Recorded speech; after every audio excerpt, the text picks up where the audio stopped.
Hello guys, welcome back to our channel. എല്ലാവർക്കും ഒരു good morning. അതെ, വെളുപ്പിന് രാവിലെ 5 മണി അലാറം ഒക്കെ വെച്ച് കട്ടൻ ചായ ഒക്കെ കുടിച്ച് കണ്ണു തുറക്കാനുള്ള ശ്രമത്തിലാണ്. പക്ഷെ പാടാണ് ഇത്ര രാവിലെ എണീറ്റിട്ട് റിയാക്ഷനും നമ്മൾ പണ്ട് സ്കൂളിൽ എണീക്കാനായിട്ട് എക്സാം എണീക്കുന്ന പോലെയൊക്കെ സംഭവമാണ്. പക്ഷെ നമുക്കറിയാം നമ്മുടെ എക്സ്പെക്ടേഷൻസും ആന്റിസിപ്പേഷനും ഒക്കെ ഹൈ ആയതുകൊണ്ട് എണീറ്റേ പറ്റത്തുള്ളൂ. ആൻഡ് കുറെ കാര്യങ്ങളൊക്കെ നമുക്ക് അറിയാനും ഉണ്ട്. നമ്മൾ ഇന്നലെ വീഡിയോ ചെയ്തിട്ടുണ്ടായിരുന്നു. അപ്പം നമ്മളിപ്പം എന്താ പറയാ, ഇപ്പോഴും മനസ്സിലാവാതെ ഇവര് ഈ 5 മണിക്ക് തന്നെ ഈ ടീസർ ഒക്കെ ഇറക്കുന്നതല്ലേ, അതും വെളുപ്പിനെ. അതായത് നമ്മള് എന്താ പറയാ, നമ്മൾ കുറെ നോക്കിയായിരുന്നു എന്തിനാണ് ഈ 5:12. അപ്പൊ നമ്മള് നേരത്തെ പറഞ്ഞ പോലെ നമ്മുടെ റോക്കി ബൈ ഇത് റോക്കി ആയിട്ട് കണക്റ്റഡ് ആയതുകൊണ്ട് തന്നെ റോക്കി ബൈ മറ്റേ കടലിലേക്ക് മുന്നിൽ പോകുന്നത് 5:12 പറഞ്ഞിട്ടുണ്ടായിരുന്നു. ഞാൻ ആദ്യം മറ്റേ ഓസ്പീഷ്യസ് മൊമെന്റ്സിലൊക്കെ അങ്ങനെയുള്ളതാണോ എന്നൊക്കെ നോക്കി ഞങ്ങൾ അതൊരു ട്വീറ്റിൽ ആരോ കമന്റ് ചെയ്തിട്ടുണ്ടായിരുന്നു. അതായത് ഞാൻ പഞ്ചാബ് ഒക്കെ എടുത്ത് നോക്കി, ബട്ട് ഒരു സ്പെഷ്യൽ മൊമെന്റ്സ് ഒന്നും ഇല്ല. പക്ഷെ എന്തിനാണ് അവര്, അപ്പൊ എനിക്ക് ഒന്നാമത്തെ കാര്യം അവര് സിംഗിൾ ടീസർ ആണ് ഇറക്കുന്നത്. അപ്പം വേൾഡ് വൈഡുള്ളൊരു ലക്ഷ്യം, അപ്പൊ എല്ലാ സ്ഥലത്തും എല്ലാ ആൾക്കാരും ഉണർന്നിരിക്കും എന്നുള്ളൊരു സംഭവം കൊണ്ടാണോ എന്ന് എനിക്കറിയത്തില്ല. അത് ആയിരിക്കാം. പക്ഷെ എനിക്കൊന്നും ഒരു കാലത്ത് അറിയപ്പെടും രാവിലെ 5:12 ഇറങ്ങിയ മൂവി ടീസർ ഏതാണ്. പക്ഷെ ഇത് ഈ പാറ്റേൺ ബാക്കിയുള്ള ആൾക്കാരും ഫോളോ ചെയ്ത് തുടങ്ങിയ ഇച്ചിരി പ്രശ്നമാകും എന്നെനിക്ക് തോന്നുന്നുണ്ട്. ടെക്നിക്കൽ ഗ്ലിച്ച് എങ്ങനെ വന്ന ആൾക്കാർ പക്ഷെ നമുക്കറിയാം ഇത്രയും വലിയൊരു ടീമാണ്. ഇതൊക്കെ ഒന്നും ഉണ്ടാവില്ല എന്ന് തന്നെ നമുക്ക് വിശ്വസിക്കാം. അതെ, പിന്നെ നമ്മൾ ഇന്നലെ പറഞ്ഞ പോലെ സിംഗിൾ ടീച്ചർ ആയതുകൊണ്ട് തന്നെ വലിയ കാര്യത്തില് ലാംഗ്വേജ് ഒന്നും ഉണ്ടാവത്തില്ല, ഡയലോഗ്സ് ഒന്നും ഉണ്ടാവത്തില്ല തോന്നുന്നത്. പറയാൻ പറ്റത്തില്ല, ചിലപ്പോ ഒരു സിംഗിൾ ലാംഗ്വേജിൽ ഇറക്കിയാലോ ഡയലോഗ്സ് ആണെങ്കിൽ. ലാസ്റ്റ് ടൈം KGF-ന്റെ ടീസർ വന്നപ്പോഴും അതിനകത്ത് ഡയലോഗ്സ് ഒന്നും ഇല്ലായിരുന്നു, ഫുൾ BGM സംഭവമായിരുന്നു. അപ്പം അങ്ങനെ തന്നെ ആയിരിക്കും നമുക്ക് പ്രതീക്ഷിക്കാം. അതുപോലെ തന്നെ എല്ലാം റെക്കോർഡ്സും ബ്രേക്ക് ആവുകയാണ് ഇന്നത്തോടെ എന്നുള്ള ആത്മവിശ്വാസത്തോടെ തന്നെയാണ് നമ്മൾ ഇരിക്കുന്നത്. ഇനിയും ഉണ്ട് സമയം 10-15 മിനിറ്റ്. അപ്പൊ ഗൈസ്, നമ്മളവിടെ പ്രീമിയറിന്റെ ആ ഒരു ലിങ്ക് തുറന്നു വെച്ചിരിക്കുകയാണ്. ഓൾറെഡി അതിനകത്ത് 28,000 ആൾക്കാർ വെയിറ്റ് ചെയ്തോണ്ടിരിക്കുകയാണ് രാവിലെ. അപ്പൊ നമുക്ക് എപ്പോ വേണേലും ഇത് കൂടാം. നമ്മള് കൗണ്ട് ഡൗൺ സ്റ്റാർട്ട് ചെയ്യാൻ പോവാണ്. സ്റ്റാർട്ട് ചെയ്ത് കഴിഞ്ഞു. 6, 5, 4, 3, 2, 1.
Look up.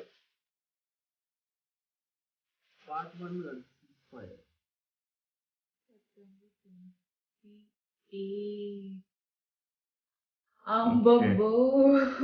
പൃഥ്വിരാജിനെ കാണിച്ചു. ഞാൻ അവിടെ നിർത്തും എന്നുള്ള വിചാരം ഒന്നും പ്രഭാസിനെ മാത്രം ഒരു എൻട്രി ആയിരിക്കും കാണിക്കുന്നത്. ഇല്ല, നമ്മൾ നേരത്തെ പറഞ്ഞ പോലെ എന്തൊരു ചെറിയൊരു ഒരു ഗ്ലിംസ് മാത്രമായിരുന്നു എല്ലാവരെയും ഒന്ന് കാണിച്ചത്. എല്ലാവരെയും അല്ല, നമ്മുടെ പ്രഭാസിന്റെ ഒരു തീപ്പൊരി ഐറ്റം തന്നെയാണ് വരുന്നതെന്ന കാര്യത്തിന് ഒരു ഡൗട്ടും ഇല്ല. നമ്മൾ 2-3 പ്രാവശ്യം ടീച്ചർ കണ്ടു. കാണിച്ചില്ല സൈഡ്, അത് അങ്ങനെ ഒന്നും കാണിച്ചു തരാനൊന്നും പറ്റത്തില്ലല്ലോ. അതായത് വീഡിയോ തുടങ്ങുന്നത് പോലെ തന്നെ നമുക്കറിയാം ഒരു ഡാർക്ക് തീമിലൊക്കെ തന്നെയാണ് നമ്മുടെ ഫുൾ സംഭവം പോകുന്നത്.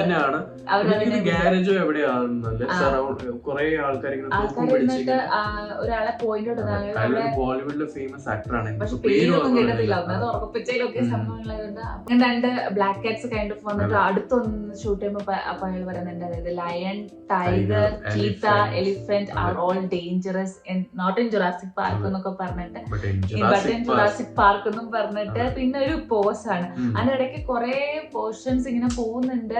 അവിടെ 2 ആൾക്കാർ ഇങ്ങനെ എന്തൊരു വോൾ സംതിങ് എന്തൊക്കെ എടുക്കുന്ന പോലൊക്കെ കാണിക്കുന്നുണ്ട്. അപ്പൊ അത് പൃഥ്വിരാജും നമ്മുടെ പ്രഭാസും ആണോ എന്ന് എനിക്ക് അറിയത്തില്ല. പ്രഭാസിന്റെ ഈ ബാക്ക് ആംഗിളും അങ്ങനെയുള്ള വ്യൂസ് ഒക്കെ കാണിച്ചു. പ്രഭാസിനെ പറ്റി അത് കാണിക്കാൻ നേരത്തെ അവര് എഴുതി കാണിക്കുന്നുണ്ട്, നമ്മുടെ എന്താ റെബൽ സ്റ്റാർ എന്നും പറഞ്ഞു. അപ്പൊ ഒരു നമ്മുടെ ഈ ലയൺ ടൈഗർ ഒക്കെ ആരാണെന്നുള്ളത് നമ്മുടെ നേരത്തെ ഇങ്ങനെയൊക്കെ തന്നെയാണ് അവര് നോട്ടിഫൈ ചെയ്യുന്നത്. ആൻഡ് അത് നമ്മുടെ പൃഥ്വിരാജിന് അടിപൊളി, പക്ഷെ ആ ലുക്ക് അന്ന് പോസ്റ്റർ വന്നപ്പോഴും കിടലൻ പോസ്റ്റർ തന്നെയായിരുന്നു. അതായത് നമ്മുടെ വരദരാജ് മാന്നാറായിട്ട് വരാൻ പോകുന്നത് നമ്മുടെ പൃഥ്വിരാജാണ്. ആൻഡ് ആ ഇരിപ്പും ഒരു എന്താ പറയുക, ഒരു ഫൈറ്റിന് തുടങ്ങാൻ പോകുന്ന പോലൊക്കെ ഉള്ള ഇരിപ്പും അറിയില്ല നമുക്കിപ്പോ ഒന്നും. പക്ഷെ നമ്മുടെ ഇതിനകത്ത് റോക്കി ബൈനൊന്നും കാണിച്ചിട്ടില്ല. പക്ഷെ അവർ ആ തുടങ്ങിയത് കണ്ടോ, ഇംഗ്ലീഷ് ഓൺലി ഇംഗ്ലീഷ് എന്നുള്ള ഒരു രീതി. അതായത് അപ്പൊ എല്ലാം കവർ ചെയ്തങ്ങ് വരുമല്ലോ എന്ന് ഓർത്തിട്ട് അധികം ഒന്നും വർത്താനൊന്നും പറഞ്ഞിട്ടൊന്നുമില്ല. എല്ലാം ഒരു ആക്ഷനിലൊക്കെ ആ ബീജിയം തന്നെ അടിപൊളിയായിരുന്നല്ലേ. ഇങ്ങനെ ഒരു ഹോണ്ടിങ് കൈൻഡ് ഓഫ്. അത് കഴിഞ്ഞിട്ട് പിന്നെ സ്പീഡപ്പ് ആവുന്നത് പോലെ തന്നെ. എന്തായാലും അടിപൊളി സംഭവമാണ് വരാൻ പോകുന്നത്. നമുക്കറിയാം എല്ലാവരും വലിയ കാസ്റ്റ് തന്നെയാണ്, രവി ബാസുറിന്റെ തന്നെയാണ് മ്യൂസിക്കും കാര്യങ്ങളൊക്കെ. അപ്പൊ നെക്സ്റ്റ് KGF എന്നുള്ള രീതിയിൽ തന്നെ, അതായത് ചെറിയൊരു കാര്യമുണ്ട്, മറ്റേ ടീസർ ഒക്കെ അടിപൊളിയാണ്. പക്ഷെ എനിക്ക് നമ്മുടെ KGFന്റെ ആ ഒരു ടീസറിന്റെ അത്രയും ഒന്നില്ല, അത്രയും വന്നില്ലെന്ന് എനിക്ക് പറയാനുള്ളൂ. സസ്പെൻസ് ഉണ്ട് എന്നുള്ള ഒരു രീതിയിൽ ഓൾവേസ് ഗുഡ്. പക്ഷേ നമുക്ക് നോക്കേണ്ട നമ്മുടെ റെക്കോർഡ് കാണിച്ചിട്ടില്ല. പക്ഷെ സംഭവം കൊള്ളാം. അപ്പൊ നമ്മുടെ ഈ റിയാക്ഷൻ നിങ്ങൾക്ക് ഇഷ്ടപ്പെടുന്ന ഇഷ്ടപ്പെട്ടെങ്കിൽ ലൈക്ക് ചെയ്യുക, ഷെയർ ചെയ്യുക, സബ്സ്ക്രൈബ് ചെയ്യുക. വേറെ സജഷൻസ് ഉണ്ടെങ്കിൽ കമന്റ് ആവും. അയ്യോ ഇപ്പൊ ഒന്നും പറയല്ലേ.